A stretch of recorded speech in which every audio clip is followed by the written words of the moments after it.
पहली बात देखो, भारत में अगर देखा जाए जितने भी राज्य है, कोई भी चीफ मिनिस्टर शिक्षा स्वास्थ्य की बात ही नहीं करता है। कम से कम दिल्ली एक ऐसा राज्य है जहाँ पे शिक्षा पे कम से कम बात तो चल रही है। हम ये नहीं कहते कि दिल्ली में सारा जो शिक्षा के क्षेत्र में क्या किया भाईजान, बताएं जरा थोड़ा। लिटरेसी रेट ये नहीं कहते कि 100% हो गया है, कम से कम बात तो हो रही भारत में। नहीं, भारत नहीं सर, शिक्षा और के क्षेत्र में क्या किया आप ये बताइए, फिर मैं भी कुछ बात रखूंगा अपनी। सर रखो सब तरीके से, तो बानी आप आराम देखो, मैं ये नहीं बात करता कि इन 10 सालों में सारे सुधार हो गए।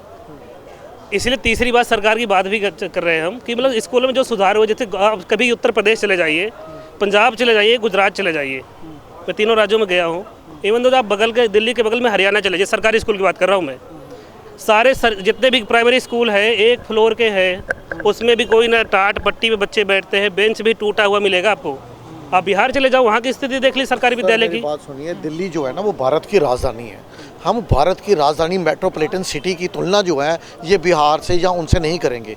मैं आपको बता दूं, अभी भी ये भाई साहब पढ़े लिखे लग रहे हैं मुझे, गूगल करके देख लेना, दिल्ली हाई कोर्ट ने सबसे ज़्यादा बार दिल्ली सरकार को शिक्षा मॉडल के ऊपर फटकार लगाई है। उन्होंने ये बोला था कि ये जो सरकार है ये प्रचार पे ज़्यादा ध्यान दे रही है, काम पे जब कम दे रही है। दिल्ली के बच्चे जो हैं सरकारी स्कूलों के एक एक क्लास के अंदर 150-150 बच्चा जो है वो बैठा हुआ है एक सेक्शन के अंदर, और टाट पे बैठ रहे हैं, टीन की छतों के ऊपर बैठ रहे हैं। और अभी एक आरटीए लगी थी जिसमें ये पता चला कि 11वीं क्लास में दिल्ली में 1,10,000 से अधिक छात्र फेल हुए और 9वीं क्लास में कोई 50,000 से अधिक छात्र फेल हुए। ये इसलिए करना पड़ा ताकि उनको अपना 10वीं और 12वीं का रिजल्ट अच्छा दिखाए।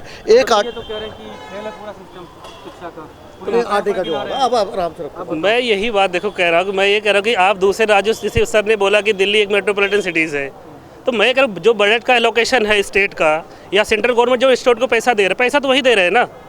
तो उसी स्टेट से एक राज्य अपने एक स्टेट का स्कूल का जो इंफ्रास्ट्रक्चर है वो बहुत बेटर कर रहा है, और एक स्कूल में सर रिजल्ट बताया ना मैंने, नहीं कर रहा सर रिजल्ट्स की मैं आपको बात ही कर दे रहा हूँ। जैसे अगर भारत की बात करें या FIR की बात कर ले, तो जो NCRB का डाटा आता है, बहुत सारे स्टेट में FIR लोग फाइल ही नहीं करते हैं, तो वहाँ पे क्राइम रेट बहुत कम दिखाते हैं।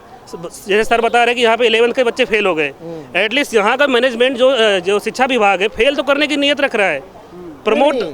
मेरी बात सुनिए, 10वीं 12वीं में मेरी बात थोड़ी पूरी बच्चों को भेजा जाता है। कम से कम जो शिक्षा मूल्यांकन है कापियों का वो सही से तो हो रहा है, बच्चों को फेल तो किया जा रहा है।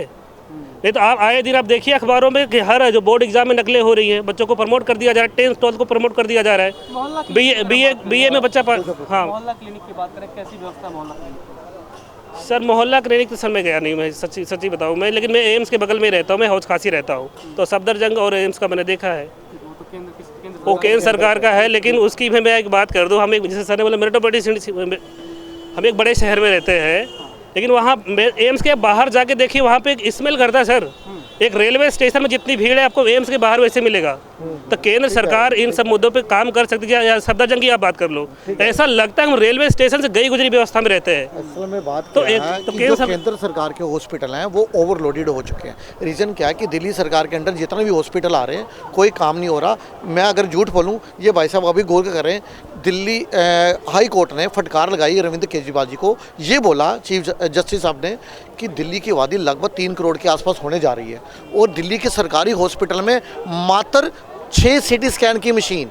शर्म आनी चाहिए गवर्नमेंट को, जो अपने हेल्थ का मॉडल जो कह रहे हैं हमारा हेल्थ मॉडल, हमारा शिक्षा मॉडल, यही इसी के मुद्दे के ऊपर वोट लेते हैं ना। बेड़ा घर कर रखा है इन्होंने दिल्ली की शिक्षा मॉडल का भी। दिल्ली के सरकारी स्कूल जो हैं, RT का जवाब है कि 185 स्कूल बिना प्रिंसिपल के चल रहे हैं, 200 से ज़्यादा ऐसे स्कूल हैं जो बिना वाइस प्रिंसिपल के चल रहे हैं, 20,000 टीचरों के पद खाली हैं।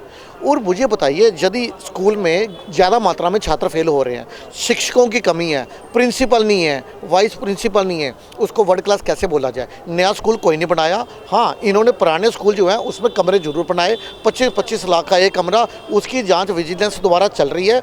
यदि वो सामने आ जाएगा तो पता चलेगा शराब घोटाले से बहुत बड़ा घोटाला हुआ है इन कमरों में। यदि इन्होंने स्कूल के कमरे, अगर हम कहते हैं, सवाल ले लेते हैं, आम आदमी पार्टी सरकार आप कह रहे हो बन रही, कितनी सीटें आ रही हैं? सर 60 से ज़्यादा सीटें आएंगी सर। जी जी। किसकी सरकार की बात कर रहे हो? देखिए जी, अगर 60 से ज़्यादा सीटें आ रही होती ना तो इतनी बुखलाहट केजरीवाल जी को उनकी अपनी सीट डिप्टी जो सीएम है हमारे मनीष सिसोदिया जी, वो पड़पड़गंज की सीट छोड़कर भाग गए कहाँ पे, जंगपुरा में चुनाव लड़ने। रीज़न ये है कि जब मनीष सिसोदिया 2013 में लड़े थे तो 28,000 से अधिक वोटों से जीते थे। जब वो 2015 में लड़े, परवीन भारद्वाज थे उनके अगेंस्ट थे, नकुल भारद्वाज, उनको इन्होंने 11,000 से अधिक वोटों से हराया था। जब पिछली बारी लड़े हैं 2020 में मनीष सिसोदिया पड़पड़गंज सीट से, तो रविंदर सिंह नेगी को मात्र 3100 वोटों से हरा पाए थे। तो जो व्यक्ति पहले 28,000 वोट, फिर 11,000, फिर 3100, अब जेल भी काट के आए। तो जब ये जेल से बाहर आए सिसोदिया जी, तो इन्होंने अपनी पद यात्रा शुरू की थी, लेकिन हिम्मत नहीं थी पड़पड़गंज क्षेत्र से अपनी पद यात्रा की शुरुआत करने की। इन्होंने ग्रेटर कैलाश एरिया से अपनी पद यात्रा शुरू की थी, क्योंकि इनको डर था कि यदि मैं अपने क्षेत्र में घुसा तो लोग जो है वो उल्टे सीधे प्रश्न पूछेंगे, इनके पास जवाब नहीं था। आपका क्या कहना है? सर मैं फाइनली ये कह रहा हूँ कि केजरीवाल की सरकार इसलिए 60 से ज़्यादा सीटें आएंगी। आप उत्तर प्रदेश की हम बात करें, वहाँ पे बीजेपी की सरकार है। 75,000 स्कूलों को सरकार ने बंद कर दिया। हरियाणा में दिल्ली की बात करो, हरियाणा में भी बीजेपी की सरकार, वहाँ भी सरकारी स्कूलों को बंद किया जा रहा है। वहाँ पे ड्रॉप आउट रेट बढ़ रहे हैं। मेरी बात समझ रहा है इस चीज़ को। सरकारें किस लिए होती है? सरकारी स्कूल या सरकारी जो अस्पताल किस लिए होते हैं? क्योंकि सरकार जनता से वोट लेके, सरकार से सिटीजन से टैक्स लेके जनता को सुविधाएं पहुंचाती है। आप सरकारी स्कूल ही बंद कर रहे हैं। फिर भारत में अभी भी गरीबी बहुत ज़्यादा है, मध्यम वर्ग परेशान है। आप वहाँ पे सरकारी विद्यालयों को बंद करके आप जो एक प्राइवेट विद्यालय डाल रहे हैं। आप देख लो, जीडी गोयन का स्कूल है, डीएवी करके है, दिल्ली पब्लिक स्कूल, जितने स्कूल है बड़े बड़े नामी ग्रामी स्कूल है भारत के अंदर है, उनकी आप फीस देख लो। कोई गरीब का बच्चा उसमें एडमिशन ले सकता है क्या? जब सरकारें जो जनता के लिए काम करती हैं तो फिर इनको स्कूल क्यों बंद कर रहे हैं? 75,000 स्कूल उत्तर प्रदेश के अंदर सरकार ने बंद कर दिया। तो ये तो इसलिए करके कम से कम दिल्ली में शिक्षा पे बात हो रही है। यूपी के अंदर कितने स्कूल हैं बताइए? मैं सर वहाँ पे यूपी में नहीं ले जाते। वही तो